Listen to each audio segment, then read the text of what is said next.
So today I'm going to be reviewing Okami-san. I didn't really like Okami-san. Like it was in fact, the only time I liked it was after it was over, and then I would read about it. And then reading about it was a lot better because apparently there's a lot of mythology in it, or at least not, if not mythology, folklore. A lot of the characters are kind of referencing to other kind of Japanese myths and even Western myths as well.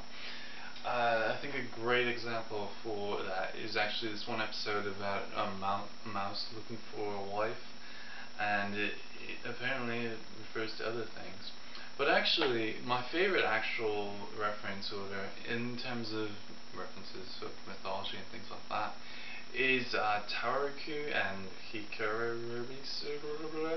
I don't know.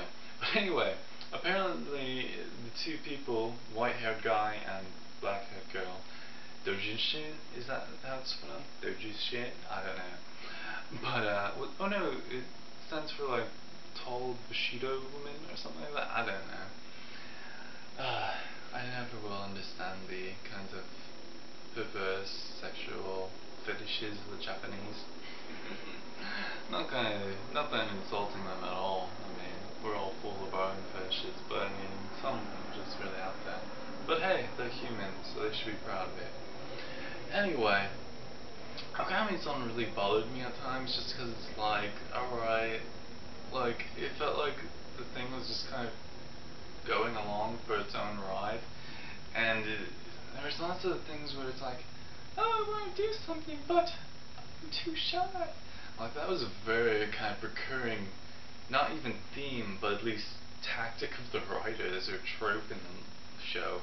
And it was really bothering me overall. It was just kind of like, alright, can someone like who's been in another episode or at least had a similar problem, because they've all had that problem at one point or another where they can't talk to someone because they're too shy. Can they just like push them forward and be like, talk to them, you'll probably feel better, because that's what happens 20 minutes from now. And it's just kind of boring. I mean, I kind of like in retrospect. I mean, a lot of the things I like about the show are all in retrospect. I was never really enjoying it at the time. The animation is, nice and things like that, but it just wasn't like kind of grabbing me in the same way. I, I mean, I like though how they get like the relationship out of the way in the first episode or second. I don't really remember. It was kind of, I like that because I hate it where they have like 26 episodes where it's just like, this guy wants to be with this girl, but the girl won't let him. And it's just kind of like, come on, do we really have to watch 26 episodes of Suzuka for that? And then at the end of the series, it's like, maybe someday we can hang out. And the boy's like, and he smiles really big, and that's the end of the show. And it's just like, really, that's what we've been watching this for? So, I mean, I actually like Suzuki, or Suzuka, however you want to pronounce it. I'm probably completely mispronouncing it and missing a K in there as well, but who knows. Overall, I mean, Suzuka is a better example because than Okami-san, because Suzuka has a lot of gravity to the actions in it. Like, people break up and they get together, and then people get jealous and things like that. But I mean, Okami-san, it's just like, I think the last episode is a great example. There's a love interest, and she wants the main. She wants to break up, not really break up, but she actually goes on a date with the main character. Oh no, second main character. I don't know, it's debatable. And she wants to break him up, but then it doesn't really happen. So it's like, okay, whatever. But I really didn't like the main episode, mostly because it felt like you could have put it in any of the other orders after the first two episodes, and it would have felt right in place in terms of the chronology of the story. I mean, I really liked actually well, I guess you could say the three to last episode, or whatever, because it was actually, they actually had an overarching arc, and it was like actually building towards something. And then, of course, when you think it's going to build towards something, of course not, because all they have to do is have one conversation, and the bad guy's like, okay, you can go. And then it's just like, fuck off. You know, it's kind of annoying at times. You want it to have an overarching story, but it's like no. And by the way, although I really like how a lot of the names and characters are references to mythology and folklore, great luck finding out that information on your own. I had to use Wikipedia. I mean, I never even knew this stuff. They don't point out to you in the show, although they do make a slight reference with a hare and a tortoise. But you think, well, at least for me, being a Westerner, I was actually thinking they were referring to the race between the hare and the tortoise, and the tortoise keeps going, and the hare takes a nap. That's not what they're referring to at all, actually.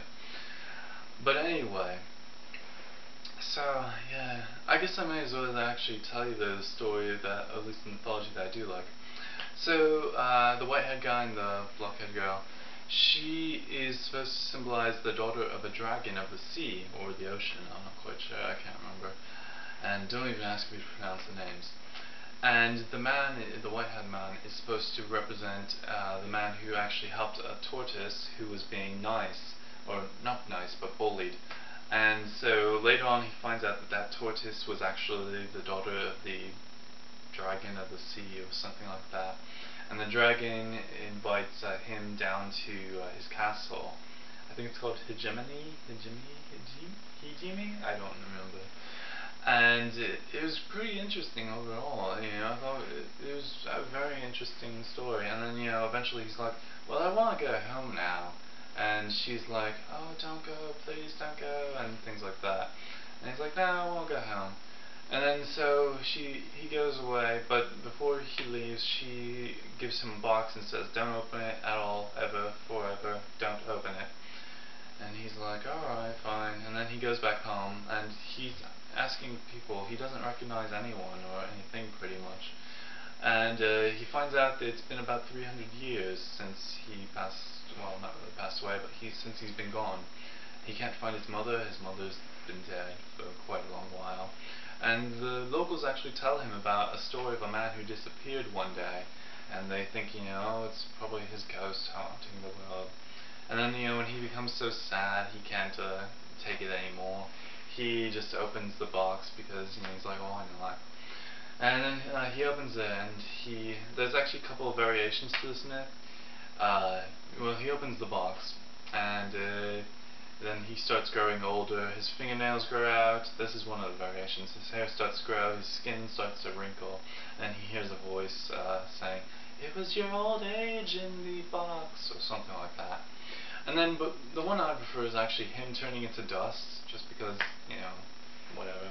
Either way, the point is he turns old and dies because he's been away for so long, and his youth was in or at least his age was in the box, and he wasn't supposed to open it. It seemed very similar to Pandora's box in Greek mythology, and I really like that about it. Although I don't really think the Greek and the Japanese are stealing from each other. So, yeah. Anyway, that's the last little tidbit of information I'll give you about Okami-san. I mean, if you want to enjoy it, please do. I didn't really enjoy it as much as I wanted to, but that was due mostly to being kind of locked out of a lot of the culture of the Japanese. Have a great day.